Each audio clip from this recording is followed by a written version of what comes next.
Dhjetëra qytetarë të Lezhës, të afërm të familjes dhe përfaqësues të institucione vendore janë mbledhur në sheshin kryesor të qytetit për të përkujtuar 25-vjeçarin Gjoana Nikollaj, e cila la fundjetës duke u vethelmuar pas dhunës së pretenduar nga ish-bashorti i saj. Gjatë këtij momenti përkujtimor, pjesëmarrësit ndezën qërinj dhe vendosen lule pranë fotografisë të Res nga Shëngjini, duke shprehur dhimbjen për humbjen e saj dhe mbështetje për familjen në këtë moment të vështirë. Kjo është një dhimbje që ka pllakosur të gjithë qytetin e Lezhës dhe pothuajse të gjithë Shqipërinë. Rasti i Gjoanës ishte një ato raste të vajzave që nuk kanë ditur të kërkojnë ndihmë apo nuk kanë gjetur derën për të kërkuar ndihmë. E tregon në gjithë qytetin që sot, edhe pse nuk kemi të organizuar në mënyrë më të mirën të mundshme, gjithë qyteti ka dalë sot për të ndezur një qiri për shpirtin e saj dhe në këto momente, nëpërmjet shpirtit të Gjoanës, unë kërkoj një apel. Të dashura vajza, kërkoni ndihmë, të dashur prindër, dera juaj të jetë e hapur në çdo moment për vajzat tuaja. Të dashur nëna dhe baballar, edukoni djemtë juaj që djemtë ti duan vajzat si të ishin motrat e tyre. Trokisni në dyert të institucioneve të shtetit, sepse ne, gjithë punojësit social në të gjithë Shqipërinë janë aty për të dhënë ndihmë që mos na ndodhin asnjëherë raste të tilla si rasti i Gjoanës. Shpirti i saj pushoft në paqe dhe Lezhë mos pas fatkeqësi të tilla më.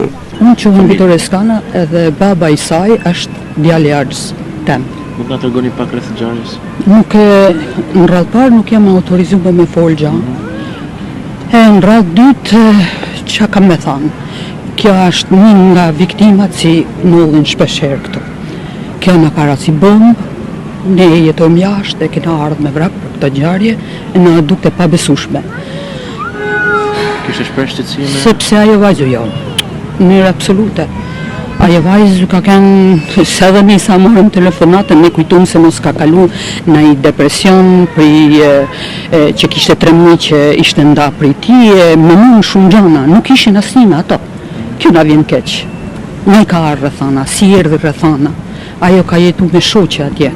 Kur ka shpreh shqetësimet e familjave të ajo, familja ka shkuar në familjen e tyre dhe e kanë marrë vajzën. I kanë thënë që ne do ta marrim vajzën.